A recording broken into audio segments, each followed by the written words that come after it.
find yourself. Now, guys, I don't usually do marriage content, and I'm sure you know, if you've been around, if you've been following me, I don't normally do marriage content. But you can't go through 10 years of a marriage and not say something and not be excited and share something. So I have invited the hubster, my person, to come and have a chat with me and share a little bit about our journey in these past 10 years and see just how things have gone, where things have gone, and it'll all make sense as you go. Yeah. Hi everyone. I'm the hubster. I still need to get used to Instagram husbandry, but yeah. Welcome everyone. We're gonna chat about, what did you call it? Vows. The vows, yes. And what they mean to us. So you know, when you get married, right? There is the vows. There's that little portion in the wedding where they say, you know, either say your vows or say after me, or do you so and so, and then you say I do. We are talking about that part of the wedding. And in fact, today we were talking about how that part of the wedding is not... That's my life. Oh, sorry. How you are Okay. saying it. No, go ahead. Okay. So we're talking about the wedding, or rather the vows in the wedding. And so we've been married now, obviously, for 10 years, and they mean something totally different as opposed to what they meant in the beginning. And that's what we're going to be sharing and chatting about. Our story, by the way. We're not prescribing. Yes, main disclaimer. Yes, main disclaimer, yes. I want to give a disclaimer. So our disclaimer is sort of like to say to you guys, this is not a teaching lesson. We're not going to teach you what to do or what not to do in your relationship. All we're here to do today is to talk about the vows and how we've come to appreciate them in our relationship over the past 10 years.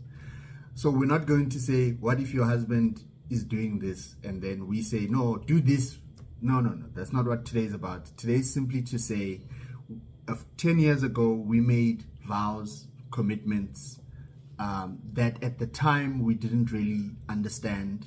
It's been 10 years. We've been doing this marriage thing. And now that we understand them a little better, we just want to talk about them. Yeah. Precisely. So we're going to have this chat, share a little bit of our journey, share some stories. Some are nice, some are not so nice, but also to highlight the reality of marriage. You know how a lot of people will say, marriage is work. You have to work at marriage. And for us, we look at that work and use the vows as the vehicle to describe what work we need to do. So if at any point we feel like, you know what, I am working here, or I need to work, or something needs to happen, something needs to change, we're able to look at the vows and say, okay, which category of the vows does this particular work, you know, fall into? And then you say, oh, okay, actually I vowed, I promised that I will love you. So for us, right, the vows themselves were not like another step in the process. You know how you go to a wedding, then there's a priest, and then there's vows, and then there's I do, and then they kiss. We thought to ourselves that vows are more than just that part of the service. They're actually important. They're not a formality, and you need to think them through, because if you take a moment, you'll realize that those are actual binding commitments that you make to the person next to you. So in reflection of those actual important vows, yeah, that's the context in which we want to talk about them. He actually said earlier that the vows are not a formality, yes, they're not a placeholder. They're actually the point of the wedding. Yeah, the whole point. The reason you called people, got a dress, got food, and paid all the money that you've got and that you are spending on an entire wedding is so that people can come from wherever, loved ones, God, everybody, to come and see you vow. They are the point of the wedding. They are the whole point. That's the point. That you spend hundreds of thousands of rands. So we don't buy this idea that you can do your own vows, where you show up at your wedding, you're standing there, and then they say, it's time for the vows. No, the husband has prepared his own vows. And then the next thing you know, he's like, oh, I love you so much. Listen, guy, if you want to give your wife a message, feel free to give her a message anytime you want. But in this part of the service, you're making an actual commitment. And you must take those vows. And you must take them seriously. Yeah, seriously, of course. Yeah. So, so the first thing for us, and it becomes very important when we're talking about vows, is that our marriage is a Christian-centered marriage. So our basis, our foundation, our beginning, top, bottom, sides and sides is based on God. So everything we're going to speak about is leaning on the fact that our top and bottom, oh my goodness, I forgot, so I'm gonna go get it. Our top and bottom is God. So while Sihle is explaining that whole foundation in a minute, I am gonna go and get something. Okay. Wow. I forgot right. it. So what do we mean? We mean that God is a foundational principle of our marriage and marriage culture. So we did not get married in a courtroom. We did not get married in a civil sense. We got married in a Christian sense, which means to us that the foundational principles on which we build our marriage are biblical, Christian, biblical values, right? So that being said, simply means that we believe that God is part and parcel of this marriage process. I was saying to Tseko the one time that if she was not a Christian or didn't believe in God, and I didn't have someone whom I could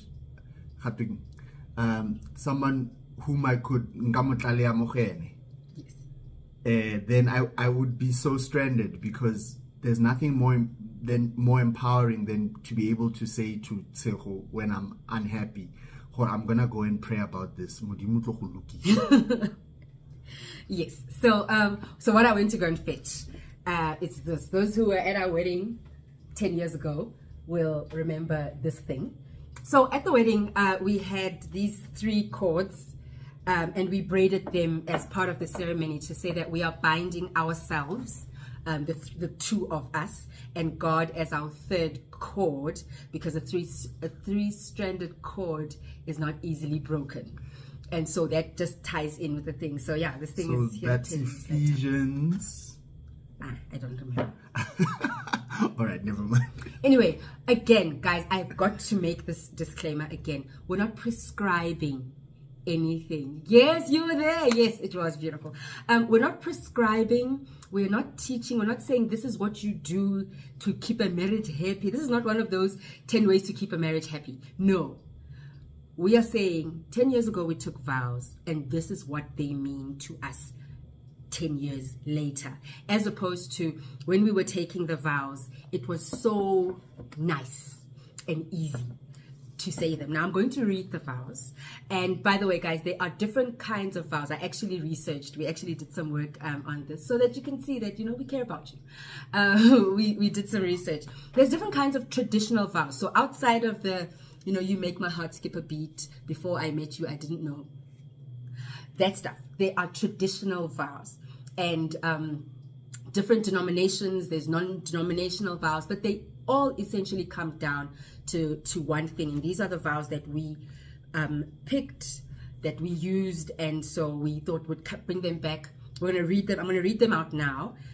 Talk about when we've... Thank you.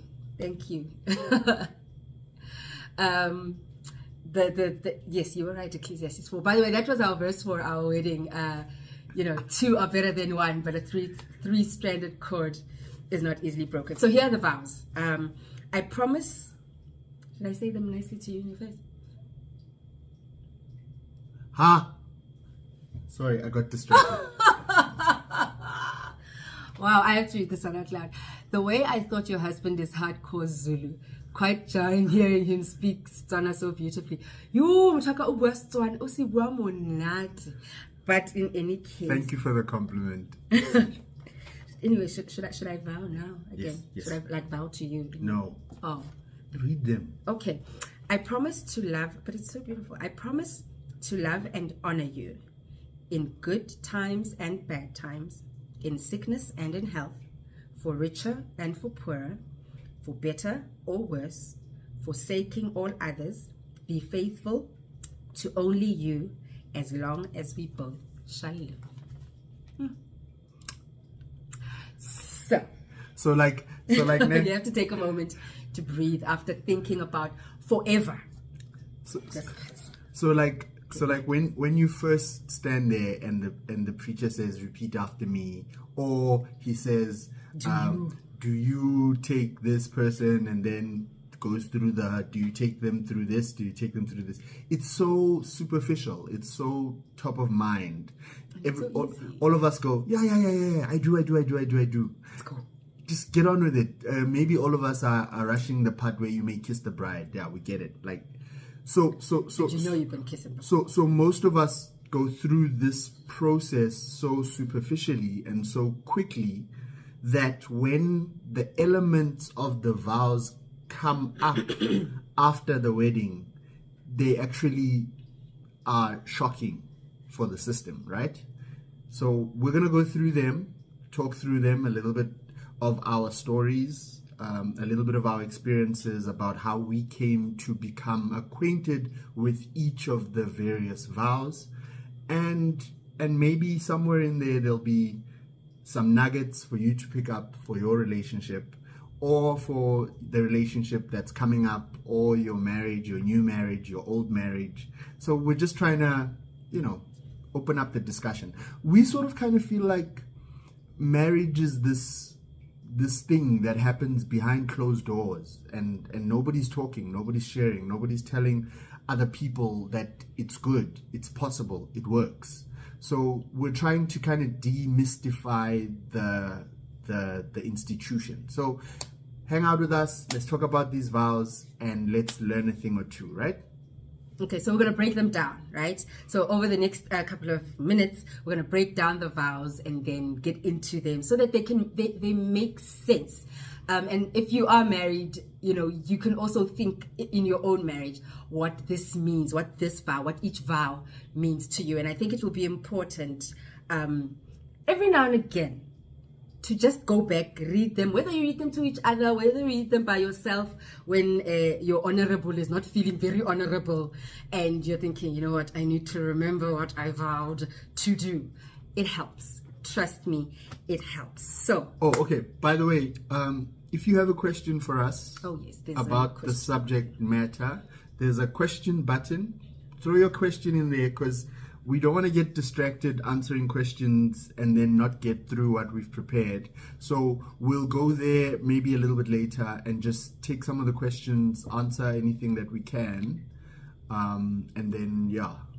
So put them in there, and then we will deal with them in a moment. Okay. So first up, I promise to love and honor you. So I think this is the easy one, right? Because we all sort of kind of think we love our person, and then so telling them that we love them and we vow to love them is the easy part, right? Yeah, I think so. Cool. This one we can answer now. Actually, it makes it fits in. Did you guys read vows together before the wedding for practice and just checking what you guys were getting yourselves into? Yes and no. Yeah. Yes, we kind of discussed them in counseling. Because we wanted to choose the vows that we want to do, because we didn't want to do personal vows. And yeah. By the way, go to premarital counseling. Please go to premarital counseling. All right. So we did kind of do the vows in premarital counseling. But we didn't we didn't practice them, no. And no, we didn't actually know what we were getting ourselves into. Absolutely not. And the reason, and I think I like that question because it makes it easier as we break them down for it to make sense. The reason I can say very well that we didn't know what we were getting ourselves into is because when you are a newlywed, and mind you, we dated for 6 years. We knew each other very well, and we were friends for a couple of years before that. So we knew each other quite well. But it's easy to think through sickness and health means a flu. You know what I mean? Until you are there, and we'll get there. But my point is, I don't think you can possibly know. It's like being a mom, guys. So I'm obviously going to refer to being a mom because I am one, and you can talk about being a dad. But it's like being a mom. You can plan and practice with everybody's children. But when yours arrive, it's a whole other ball game, and it will make sense as we go. So I promise to love and honor you 10 years later. This was the easy one. Yeah, this was the easy one. Even when you're not being honorable. I don't know what to say about this one. This is the easy one. I love you. I've always loved you. I love you before, I love you during, I love you after. And honor you. Yeah, no. You have to go on that one.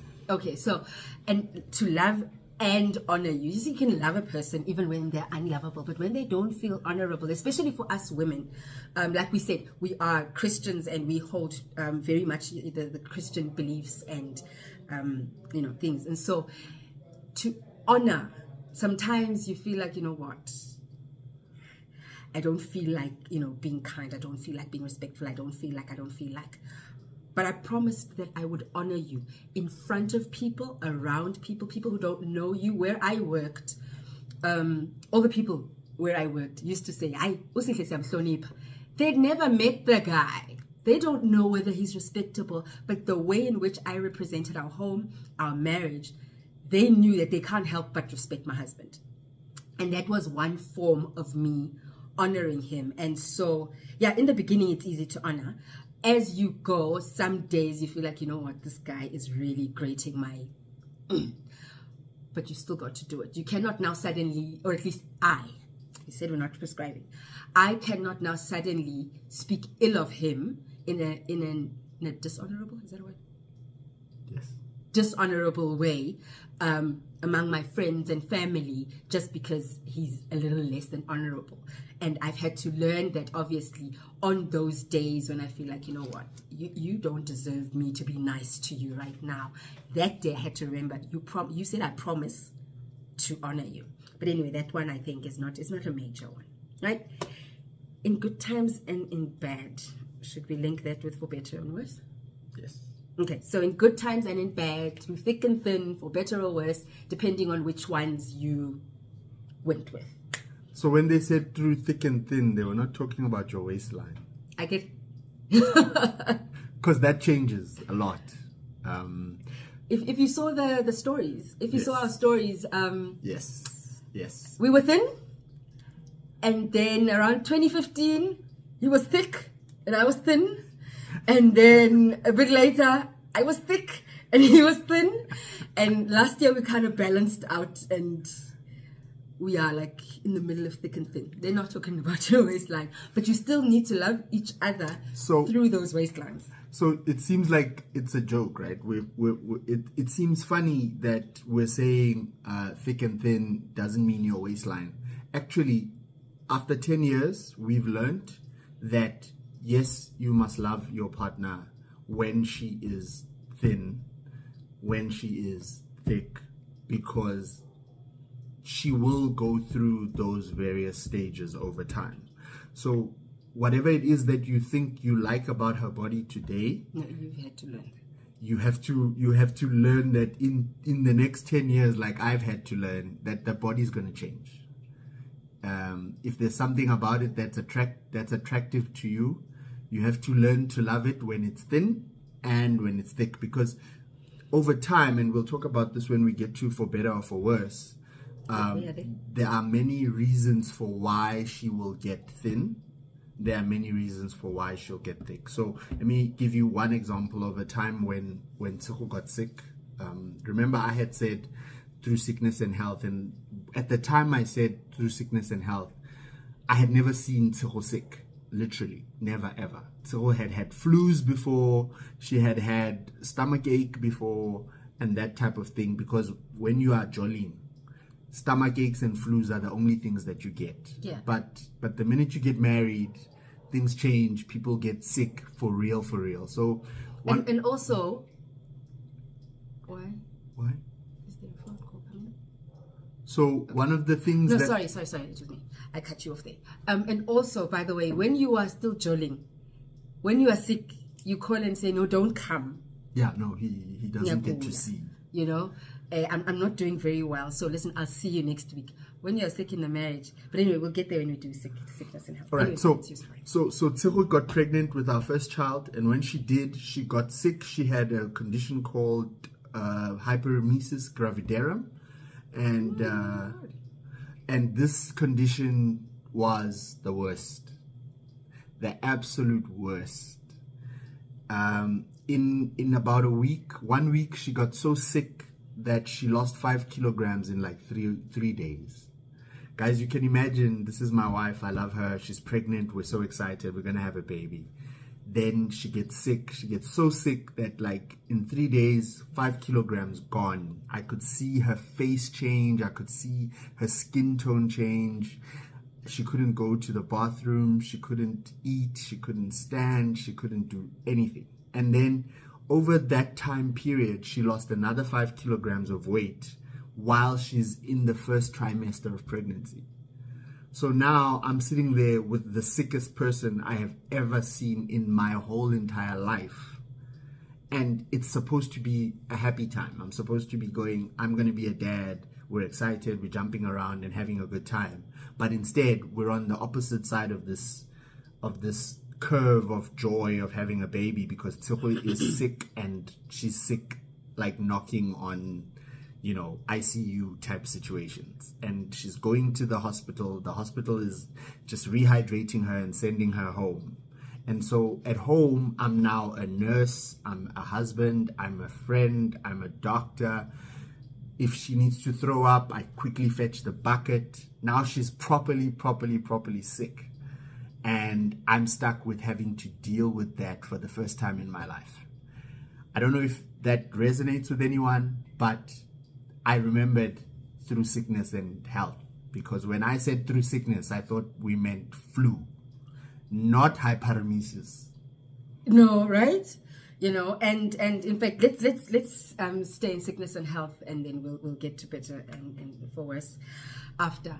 And you know, remember, when somebody is sick physically, it affects their mental health. Yeah. They're not that nice person anymore. They're not so kind. You know, like a dog. When a dog is injured and you try and touch it, it's gonna try and bite. You know.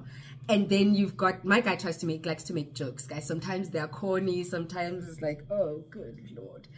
And then here you are losing weight, you are sick, you are throwing up. He doesn't even fear vomit anymore. And then he's making a joke. And then what am I going to do? And he still needs to be nice to me. He still needs to love and honor me. He still needs to, you know, so in sickness and in health, you know, you've got to, and both of us, I was ready for a man flu, because I'd seen it, I'd heard of it, and people had spoken, and I was told, my mom, my mother-in-law, everybody had said to me, listen, Baba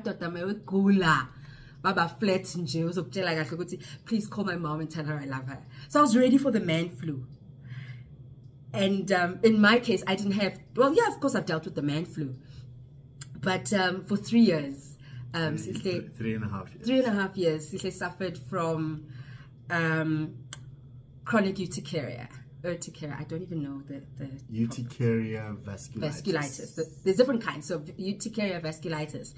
And with urticaria vasculitis, he got hives all over his body, and they were triggered by all sorts of things, sometimes even just stress. Mind you, he gets these, he starts to have these symptoms. It's a skin condition. It's actually a immune deficiency. No. I'll remember the word now. Right. But anyway, it's an immunity situation. But anyway, it causes hives all over the body. This thing begins to happen when I am pregnant with our second, with Mbeu. Now, I'm supposed to be pampered and taken care of and held here like this. Now, this guy has a condition where he breaks out into hives at the oddest times, triggered by stress, triggered by foods, triggered by things he puts, material, fabric, softeners. So now I have to check, what is he eating? What are we eating in the house that's making him sick? Change his clothes, buy new fabric softener. It is exhausting. The epitome for me, the epitome, was when I had to make mayonnaise from scratch. Guys, this guy is here. He's allergic. So now we realized through all the tests and things, by the way, it's also spending money when a person is sick. Through all the tests and things, we find out that preservatives also add to the problem. So now he loves mayonnaise. Anything I'm tired, I like him. He loves mayonnaise. Mayonnaise makes him sick. So what does wifey do? Google. Get eggs, get oil, get mustard, get a bit of vinegar, white wine vinegar if you please, red wine vinegar if you like a different taste. You see, I know how to make mayonnaise from scratch so that in his food, he can have that thing that he loves. And for me, that was like, yeah, no, in sickness and in health. This lasted for 3.5 years. Guys, I was pregnant for 9 months. I had HG for 9 months. He survived 3.5 years. So through sickness and in health, in the beginning meant a man flu. Yeah. So now it means literally anything. So when we initially said in sickness and in health, we just thought the basics, you know. Mm-hmm. But when we got into the relationship and we got married and we settled down and we started to take care of each other, we discovered that in sickness and in health actually means she will get sick with exotic diseases, and so will you, and you need to be there for each other through all of that. And then of course there's the good side. The flip side is the health part. Sometimes you're just healthy, everything is fine, the food is good, everything you eat stays, no flu, and then one day COVID shows up. Though I believe, so we've been married for 10 years, I truly believe that we get bonus points, you know, for getting through the COVID time, and I haven't killed him, he hasn't killed me. Yeah, no, lockdown was real. Lockdown was real, you know. And by the way, the positive health can also be a challenge. That's something I sometimes struggle with. So a couple of years ago, so that 2015 picture that you saw in my stories, that had now, and I'll put it in a what do you call that thing? A highlight. That picture that you saw, and he was quite big. He was coming out of a knee operation that he had the previous year, and as a result, he was immobile. He sat, you know, and because of being immobile, it messed with his mental health really badly, and as a result, see, again, sickness and health. It messed with his mental health really badly, and he then ate his problems away. You know, and now to come back from that, once his knee is fixed and everything, to come back from that, the guy decides he's going to be a runner. He gyms and he runs. Sihle works out 9 times a week in a 7-day cycle, in a 6-day cycle, because on Sabbath he doesn't normally. In a 6-day cycle, he works out 9 times. I have 3 children to stay home with. I must drop him off where he needs to run. I must bring him whatever he needs to eat. I must make sure macheu ate. I must make sure the potatoes, runners' wives, we need a support group. And runners' husbands, y'all also need a support group. So even the healthy stuff also requires a lot of work. A lot of work, a lot of love. Anyway, we've spent some time in sickness and in health. For richer or for poorer? Guys, money. So when we first started, we stood in front of the minister and he said, do you take this person to be your person through sickness and in health? And we were like, yeah, I do. Then he said, for richer or for poorer? And we were like, yeah, sure. That's because at the time we thought we had money. Right? We thought we were balling. We thought we were rich. We had everything we needed. And so when he asked us, guys, through richer or for poorer, we were like, Zakipa. we can do this. Also, we'd been together for 6 years. I had lived at Res. He had been in a flat. I mean, there was a time during the Mjolo where we had like 16 rand or something. Rareka, Boroto, Limazimba. Was there measuring? It was in the house. Oh, yeah. Yeah. And we took the bread, we buttered it, Rajaka Mazimba. So we thought, now we've seen We've been poor. You know, and we've been rich. And now we're rich. So we'll be fine. Goodness. By the way, stats say that after communication and sex, money, finances is the next cause of marital breakdowns. I've seen why. I've seen 3. I've seen why. Not why. Oh, you've seen why. Oh, okay, I thought you said. All right. So, like we said, You've seen 3 what? So like we said, right? Initially, we thought we were just going to be rich forever, right? So, as life would have it, a lot has changed. For me, lockdown came around. I lost my job due to COVID and a few other situations. So I found myself at home, unemployed, and going through the most. Now you can imagine, I've got a wife, I've got 3 children, we've got a bond, school fees, all of those things, and I'm seated at home with no prospects and no opportunities out there. And so I went through depression. I spent weeks, maybe months, waking up every day and coming to sit on the couch. And then 8-9 hours later, I get off of the couch and I go to bed. Because mentally, I was not coping, I was struggling, and it was horrible. And the bills are piling up. The bills are piling up, the debtors are calling, and it's hectic. So she was faced with the conversation around through richer or for poor and for poorer, because now we don't have that income. Mind you, just to add a little bit of context to this period, this happens in August, September, that he then loses his job and is unemployed.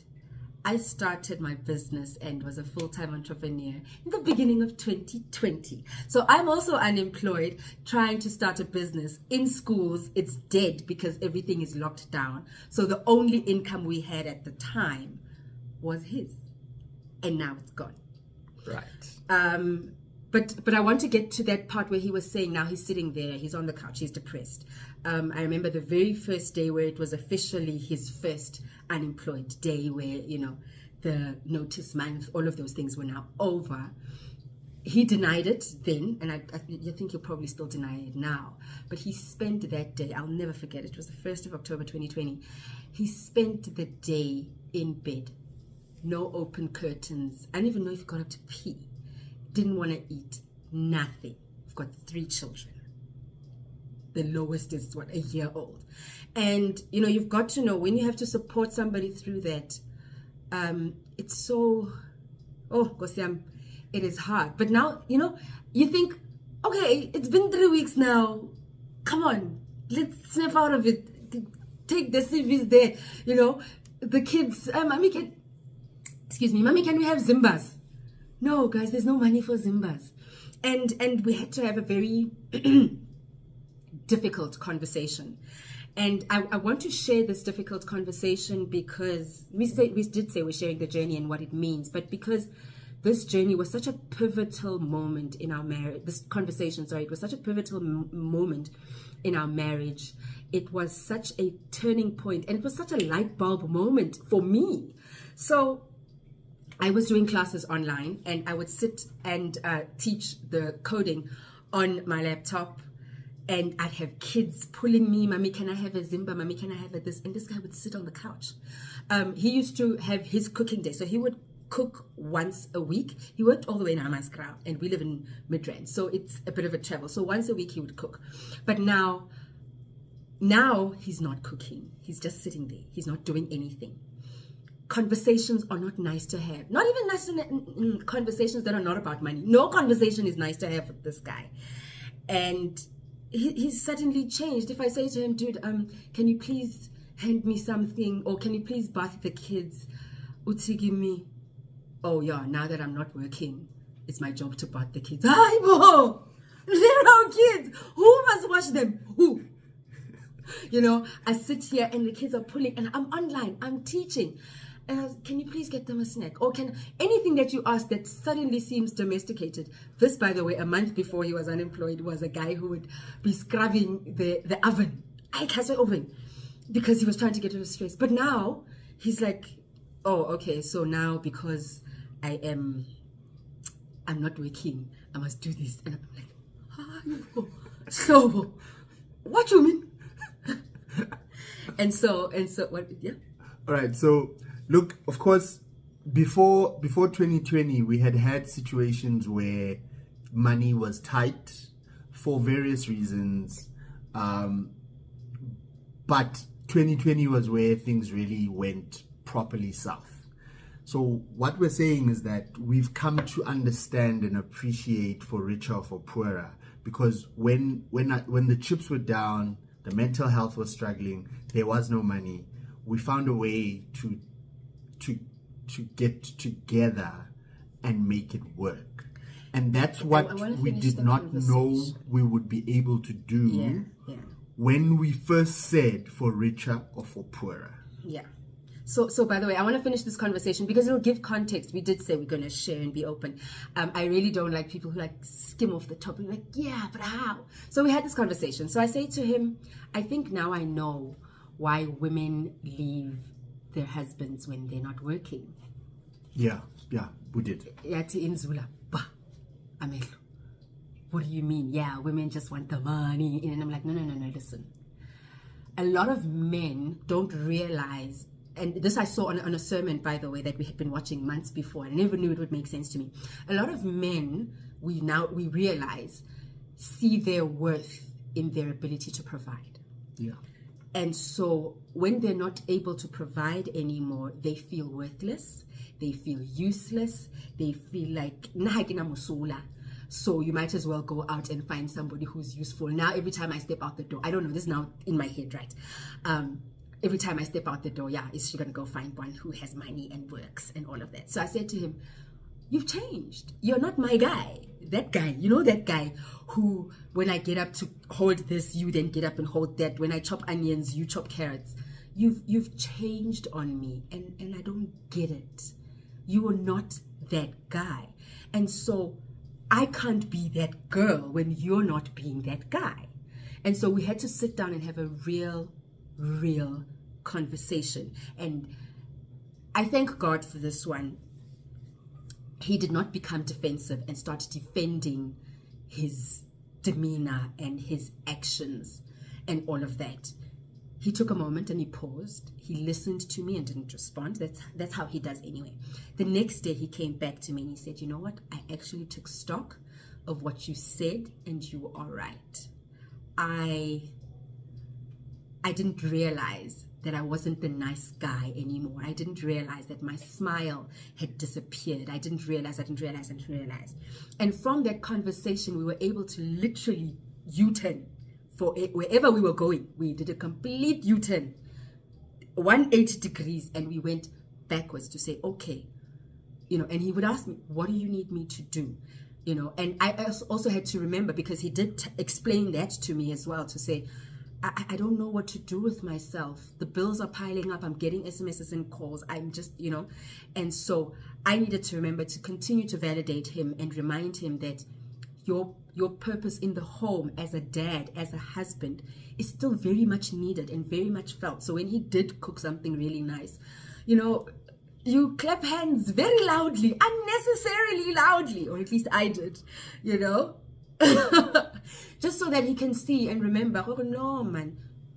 Yes, I bought the chicken, which is really inconsequential, but you cooked it really nice. And that's what helped us to get through the ugly richer for poorer, because it can get ugly. Yeah, my daughter, it can get ugly. So of course, we've now narrated the poorer side of the conversation. By the way, the richer side of the conversation also presents very big challenges. So when you have lots of money and you think you are powerful, it also creates the same or similar mental challenges for your marriage and for your home. Because now I'm the man, I'm the boss, I've got all the money, I can do anything, I'm powerful. And that ego trip or that sense of power can also be equally as destructive. So I'm just saying that to balance out the conversation, because we can talk about poor all the time, but there's also the richer side of the conversation. Now you go in the house, your husband comes home, he says, come and see, you go outside in the garage, there's a new car. That car is going to cause so much friction within the marriage, within the relationship, because now powerful people are making big decisions. So just a little bit of balance. It's not just the poorer side that presents challenges. Also the richer side of that conversation presents challenges. Like we said, money is probably one of the most divisive marital issues. And so finding ways to deal with money in an effective way is something that you should all be working at. Literally. And so it by the way, even today, we've been married for 10 years, together for 16 and a bit, but money is still a very weird subject. You know, we approach with caution because we're so different. We're so different. We are very similar. We've got a lot in common, a lot, obviously, after 10 years. But when it comes to how we handle and relate to money, we are still different. So different. So if I want to do something or deal with money in one way, I must, suggest. And the same with him. 10 years later, we're still working on that one. So when we get to 20 years and we do the live for the 20-year one, then we'll discuss tell you how we got this one right. Because Tsego is a what do they call them? She's a bean counter. So she wants to sit and count every cent, right? I'm not so beanie. So she would obviously say I'm a spender, but I'm not really. But that's part of the debate around here. Which one is it, right? So as a result, we usually pull in different directions when it comes to the money question on any subject. The other day we had a debate about. We're calling it a debate to be kind. An intense moment of worship. An intense moment of fellowship. About our son's allowance, right? So she wanted to give him 10 rand. Yes, I'm every cent must be converted to the cement bag, and he's like, eat that money. So she wanted to give him 10 rand. I mean, I'm like, can you really give a child 10 rand in 2022? What is the child going to buy? So anyway, we had that debate. So that's what we're just trying to say, that we're very different when it comes to money. So we've had to work hard and produce functional strategies for how to deal with the money question. All right. Forsaking all others is the next one. Look, all of these essentially show the better and the worse. So for better, for worse, we've described the money, we've described sika, that's better and worse, thicker, thinner. But forsaking all others doesn't have a left and right. Yeah, no, you forsake. You need to forsake all others.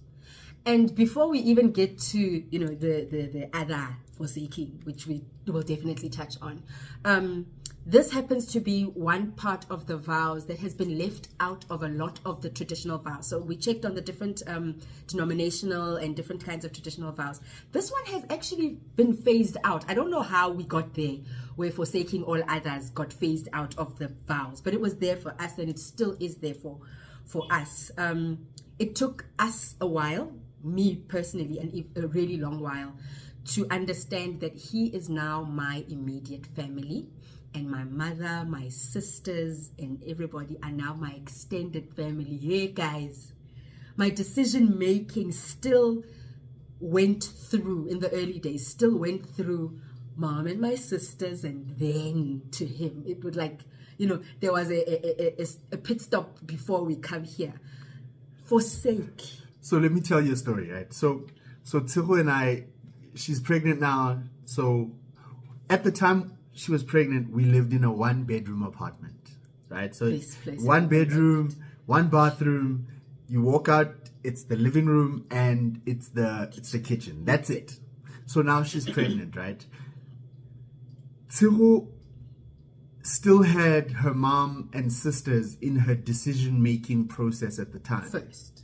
So when she realized that this place was too small for us together, she decided to go and discuss our new place or getting a new place with all the decision makers in her life, and in that order. So she had that conversation with her mom. I'm not she even had sure that if I decided with her sisters. That it was small, or my family was like, girl, what you gonna do about space?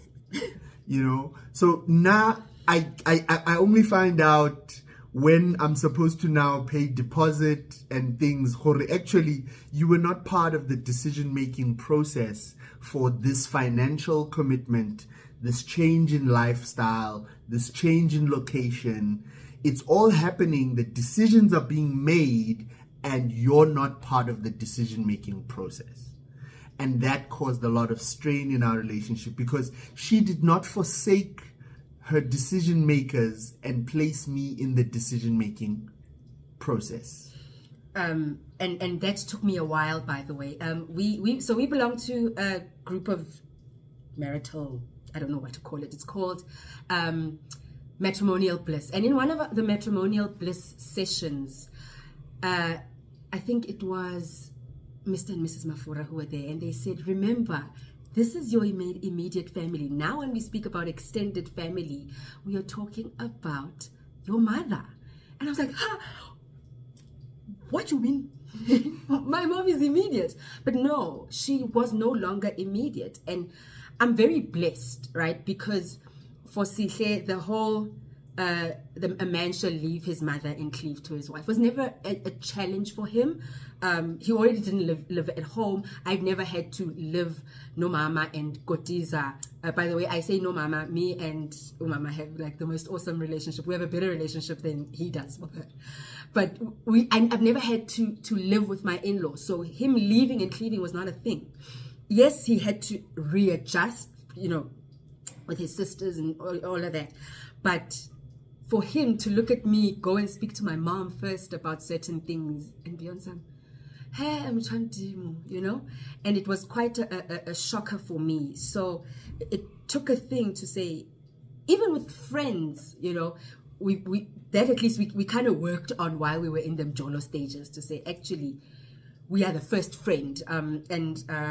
By the way, that's the top thing for us, for those who are wondering what keeps this float going, is that we are friends. He's my first friend and best friend. I am his.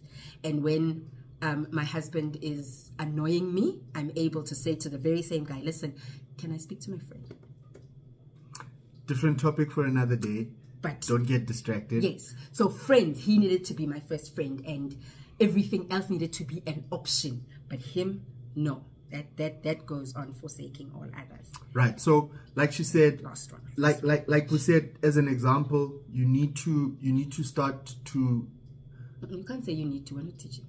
Oh yeah, you need to. We needed to. We needed to change our decision making structures to include each other as the first port of call, and that speaks to the vow where we both committed to forsake all others and put each other first. Yes. But it also extends to fidelity in marriage. Which is why, by the way, in these vows, it's a whole separate vow. Forsaking all others and be faithful to only you is a whole nother vow. And of course, the part about faithful to only you as long as you both shall live is binding, right? Because that's forever. And I know a lot of people think that taking their vows is forever, but trust me, it's literally forever. And so everybody knows one of the biggest and common things that break up marriages also is fidelity, like we said, sex, communication, then money, or is it communication, sex, then money, whatever the order is. But it's a big thing.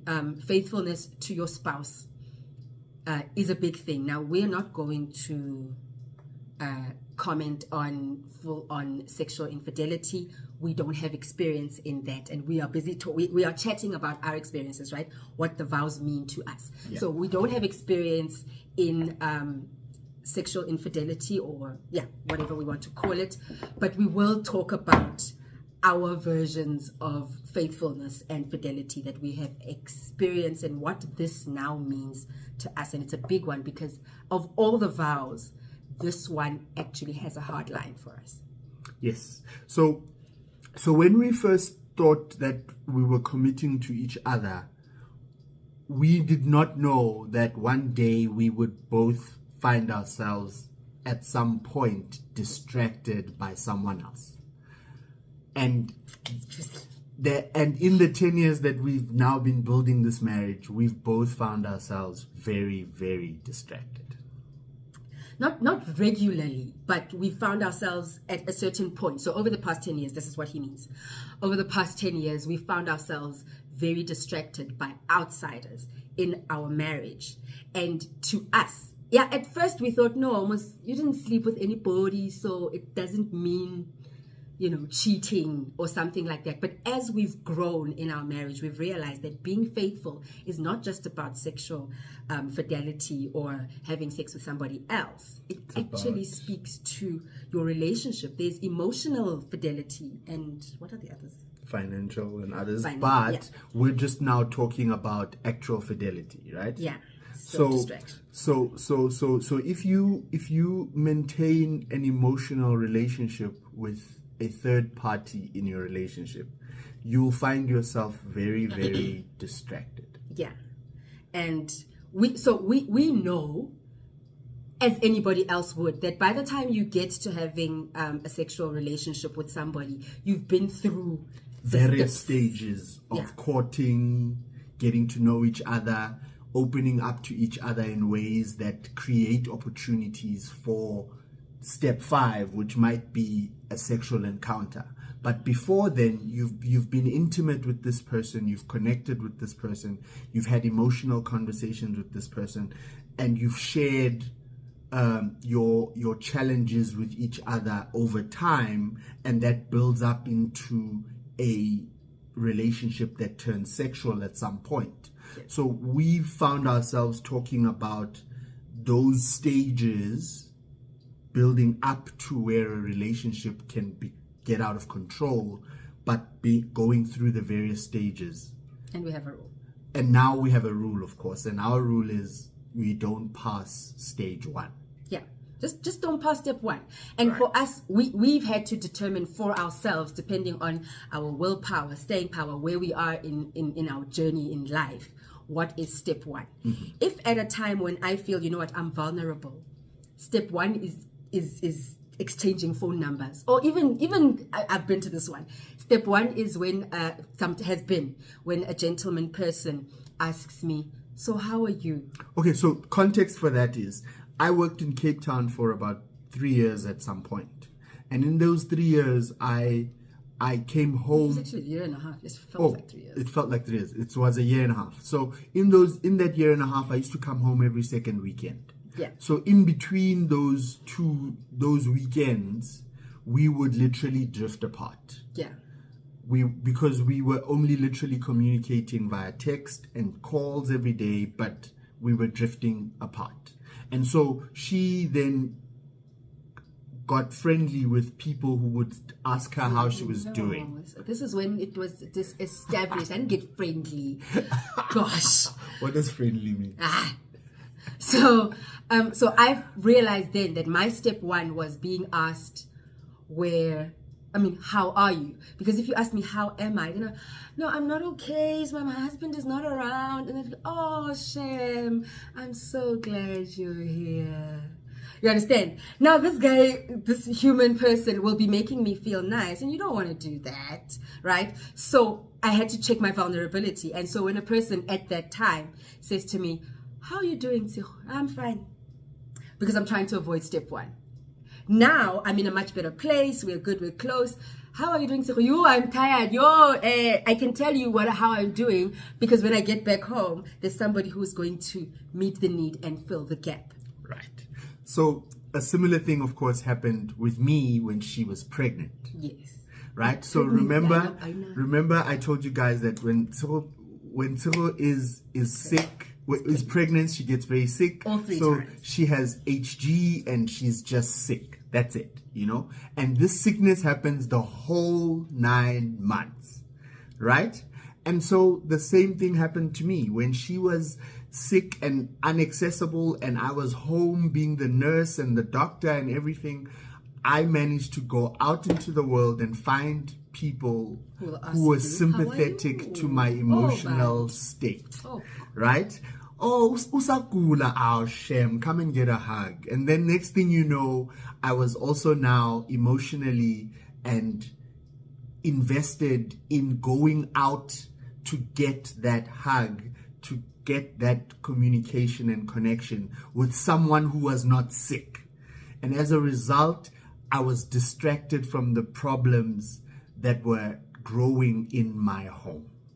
And I really do thank God so much for this one, that each time both of us were distracted, there would be something that brings it back, whether it's me seeing that he's distracted or him seeing that I'm distracted, and we go, hey, what is this? Yes. And both of us were able to go, oh, okay, no, I'm throwing it away. It's going to lead to damnation. So we are blessed in that. We've been able to come back. But as a result, we now have a hard line in our marriage. Right. So remember, the context is when we first committed, we did not know what it meant. But now, 10 years later, we do. So the ground on which we allow ourselves to make mistakes is smaller. Yeah. It's a hard line. We know the impact, we know the effects. We've also spoken to people, we felt the feelings, even though it was not all the way there, but we felt the neglect, whatever. Yes, exactly. So even though we did not have extramarital affairs, we felt betrayed in the same ways. And we've decided we don't want to know what happens on the other side. No, because trying to repair this relationship after you've opened that door was really challenging. And so honestly, it's a hard line. We're not going there. We've agreed. If you go through step 1, 2, 3, 7, 10, and you find yourself dropping your pants, you've made a decision that you no longer want this marriage, and so you are not interested. And so we've agreed. I don't know if Instagram cuts off after an hour anymore, but if it does, we this was the last one anyway. Yeah, this was the last one. So we'll come back just for Q&A if there are any questions. In the meantime, put them there. We have been seeing your comments, guys. Yeah, it's always the emotional side that triggers emotions, especially with us women. How are you doing? Oh, Bant. Oh, this guy, guys. And attention is nice. Attention is very nice. Attention is nice. Attention is very nice. So when whatever your new attention, whatever your condition is at home, anybody who attends to you and shows you any kind of attention, it's the nicest thing that can happen to you when you're out in the world and somebody's paying attention. And the biggest mistake I made is that in the beginning, I did not consider this vow something to think about, because according to me... He would never cheat on me. No, for me, that can never happen to me. I cannot enjoy attention from somewhere else until we discovered the idea of new attention. So no matter how nice it is here at home, new attention is always new. Somebody who wants to listen to my stories, right? Yeah. Because we've been together for 16 years. He's heard all the stories. All of them. He knows what I like. He actually knows what I like. He knows that I'm a businesswoman. He knows that I'm a subject matter expert in robotics and coding. And then I go out there and we'll save it. And I meet, at a business meeting somewhere, entrepreneurs and don't So what do? We teach coding and robotics. Oh my goodness, that's so fascinating. Tell me more. Gone. You know? You don't want to find yourself in that situation. But it took me seeing that for me to say, oh my goodness, attention is nice. And I think one biggest problem is that we think, or we pretend that it's not. You know what I mean, right? You know what I mean. And so by the time it catches you so far off guard.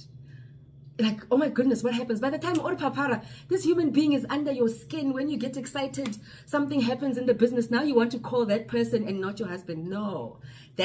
So for me, it was realizing that be faithful only to you means no.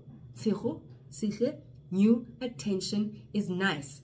Don't get sucked in. Don't pass step 1.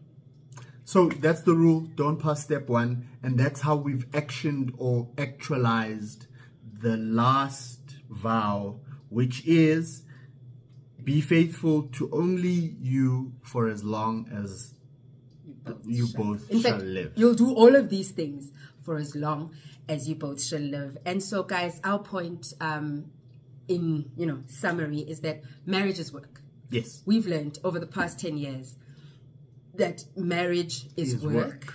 And the framework that we are using to know what work to do, because you can do all sorts of works, but what work is done in our marriage, we get it from our vows. Yes, we get it from our vows. So we wake up every day and work to making sure that we keep to the vows that we took in front of everyone to each other, to say that this is what we will do for the rest of our lives. Yeah. Pina ere o se lebale maikano a o ikantseng ka one. Translate. Translate for what? Yes, translate. Don't forget. Don't forget the vows that you have vowed. Yes. Yeah, that's essentially all it is. So that is what we wanted to say, is that marriage is work, but it's also humunati. Because when we are healthy, when we are playing, I mean, we just came back from celebrating our 10th anniversary. Like I said, besio qiniso umuzi. Going on 13, and we're still working. Exactly. You have to, every single day, you have to vow every day to love and honor in sickness and health and then every day. We just come back from umuzi. Wow. No, and not enyangeni, but nje besiyo ukuthi. Right. But yeah, guys, that is the point. We're done. We don't know if you guys have any questions for us, but we just wanted to share with you what these vows have come to mean to us after 10 years of being married. Man, that's it. That's it. And I think just to close it off, as we are busy working, we've also learned that we need to be kind. To make these vows work out and make sense, kindness is the one value that we have been using. So for anybody, by the way, all of these things are questions that we've been asked by different people at different times about our marriage. How do we keep the marriage going? We are kind to each other.